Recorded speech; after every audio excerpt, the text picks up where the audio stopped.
করতে হবে।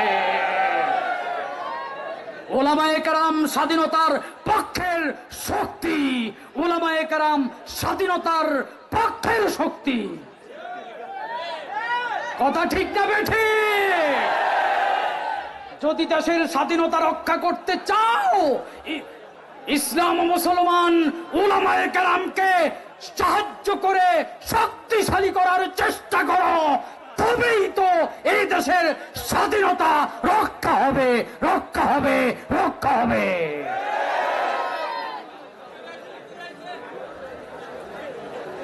আমার ভাইয়েরা, কারা কারা এই দেশের স্বাধীনতা রক্ষা করতে প্রস্তুত? হাতটা দেখান, নারায়ে তাকবীর। এই দেশ স্বাধীন হিসেবে থাকবে আমরা চাই কিনা? এই দেশের ব্যবসায়ীরা স্বাধীন থাকবে ব্যবসায়ী কর্মে চাই কিনা আমরা? এই দেশের হিন্দুরা তাদের উপাসনালয়ে তাদের নিজ এলাকায় স্বাধীন হয়ে নিজ ধর্ম পালন করবে চাই কিনা আমরা? নিজ নিজ ধর্ম পালন করবে খ্রিস্টানরা, নিজ নিজ ধর্ম পালন করবে বৌদ্ধরা। তারা আমাদের উপর কোনো আক্রমণ করবে না, তারা আমাদের মুসলমানদের বিরুদ্ধে কোনো ষড়যন্ত্র করবে না, অন্ধকার রাত্রেও করবে না, শাপলার রাতেও করবে না, কখনোই করবে না, কখনোই করবে না, কখনোই করবে না। তবেই তারা স্বাধীন হিসেবে থাকবে, স্বাধীনভাবে নিজ ধর্ম পালন করবে, আমরা ভাই ভাই হিসেবে থাকবো। আমার ভাইয়েরা, শুধু এক কারণে স্বাধীনতার আওয়াজ উঠেছিল, আমরা মুসলমানকে ইসলাম পালনে স্বাধীন না হলে মুসলিম তার ইসলাম পালনে কোনো ইসলাম পালনে সে সুন্দর কোনো পরিবেশ পায় না। যেমন নবীজি যতদিন মদিনাতে ইসলামী রাষ্ট্র গঠন করেন নাই, ততদিন তিনি জুমার নামাজ কায়েম করতে পারেন নাই, ঈদের নামাজ কায়েম করতে পারেন নাই। যখন মদিনা ইসলামী রাষ্ট্র গঠন করেছেন, জুমার নামাজ কায়েম করেছেন, ঈদের নামাজ কায়েম করেছেন, দণ্ডবিধি কায়েম করেছেন, ইসলামী বিচার ব্যবস্থা কায়েম করেছেন, আদালত কায়েম করেছেন। বুঝা গেল ইসলাম ও মুসলমান যদি তার ধর্ম নিয়ে শক্তিশালী হয়ে ইসলাম ও মুসলমান তার ধর্ম নিয়ে স্বাধীনভাবে এক আল্লাহমুখী হয়ে তাওহীদওয়ালা হয়ে রাসূলের শরীয়তের অনুসারী হয়ে থাকতে চায়, একনিষ্ঠ আল্লাহর খাঁটি বান্দা হয়ে, একটাই সূরত, ইসলামী রাষ্ট্র গঠন করা, ইসলামী রাষ্ট্র গঠন করা। এ কারণে ইসলামী রাষ্ট্র গঠন এই কারণেও আবশ্যক। ইসলামী রাষ্ট্র গঠনটা এমন একটা বাস্তবমুখী বিষয়। ইসলামী রাষ্ট্রের নিয়ম নীতি এত চমৎকার, ইসলামী রাষ্ট্রের নিয়ম নীতি বাস্তবায়িত হলে অমুসলিমরাও তাদের গৃহে ধর্মীয় স্বাধীনতা পায়, কোনো মজলুম থাকে না, মজলুম তার ন্যায্য অধিকার পায়, জালেম জুলুমের কোনো সুযোগ পায় না। অতএব আমরা চাই কিনা এই ময়দান থেকে আমাদের এই বাংলাদেশে ইসলাম ও মুসলমানের জন্য উপযুক্ত ইসলামী রাষ্ট্র গঠন হোক। কারা কারা চাই ইসলামী রাষ্ট্র? কারা কারা চাই ইসলামী রাষ্ট্র গঠন? আমরা ইসলামী রাষ্ট্র গঠন করে অমুসলিমদেরকে তাড়াবো না, অমুসলিমদেরকে আক্রমণ করব না। আমাদের ধর্ম উপদেষ্টা যেভাবে তাদেরকে সুযোগ দিচ্ছেন, এতে বুঝতে পারেন তারা কত সুযোগ সুবিধার সাথে থাকবে।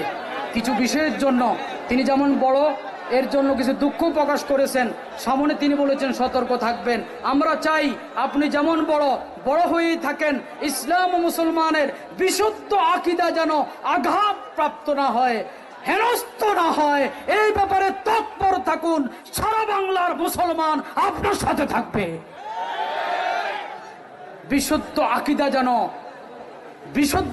যেন কোনোভাবে হেনস্থ না হয়, আঘাতপ্রাপ্ত না হয়, সে ব্যাপারে সজাগ সচেতন থাকবেন। আমরাও আপনার সাথে থাকব। অতএব আজকের এই ময়দান থেকে আমরা আওয়াজ তুলব, আমরা মুসলমানের ধর্মই, ইসলাম ধর্ম পালন করেই মরণ পর্যন্ত থাকবো, ইসলাম ধর্ম পালন করেই মরব, নবীজির সাথে সাক্ষাৎ করব হাসরের ময়দানে, ইসলাম ধর্মের পতাকা নিয়েই আমরা নবীর সাথে সাক্ষাৎ করব। তৈয়ার আছি কিনা ইনশাআল্লাহ? হযরতে জাফরের তৈয়ারের মতো ঈমান পয়দা করতে হবে। মুতা জেহাদের মধ্যে মুতা জেহাদের মধ্যে জাফরে তৈয়ার, মুতা জেহাদের মধ্যে জাফরে তৈয়ার যখন ডান হাত শহীদ হয়েছে, আবার আঘাত পেয়ে বাম হাত শহীদ হয়েছে, তার দেহের উপর একের পর এক আঘাত, সাথীরা পড়লো, দেখলো তিনি জমিনে পড়ে গেছেন, কিন্তু বাহু দিয়ে পতাকা ধরে রেখেছেন। তখন তার সাথীরা বলল, একটু পানি দেওয়ার জন্য এগিয়ে গেল, মুখে পানি দিবে। তিনি বললেন, পানি দিও না, পানি দিও না, পানি দিও না, ওই যে জান্নাতের হুর গেলমান আমার অপেক্ষায় আছে, আমি এই মুহূর্তেই মারা যাব, সেখানে গিয়ে পানি খাবো, দুনিয়ার পানি আমি খাবো না। ইয়া হাব্বাজাল জান্নাতু ওয়া কিরাবুহা তাইয়্যিবাতান ওয়া বারিদান শারাবুহা। জান্নাতের সুমিষ্ট পানি, জান্নাতের পানি নিয়ে হুর গেলমান কি দৃশ্য নিয়ে আসমান থেকে আমাকে দেখছে।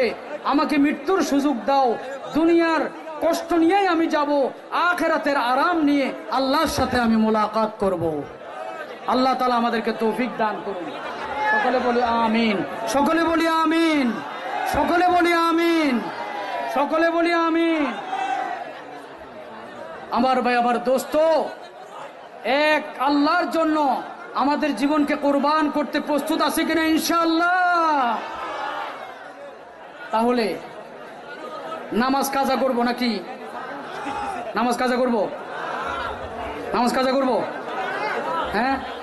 আচ্ছা, কারা কারা, আচ্ছা আমার সাথে বলেন, কারা কারা, কারা কারা, আমি আপনি আমরা কারা কারা নবীজির সুপারিশ চাই? হাত উঠান, হাত উঠান, দেখেন, হাত উঠান।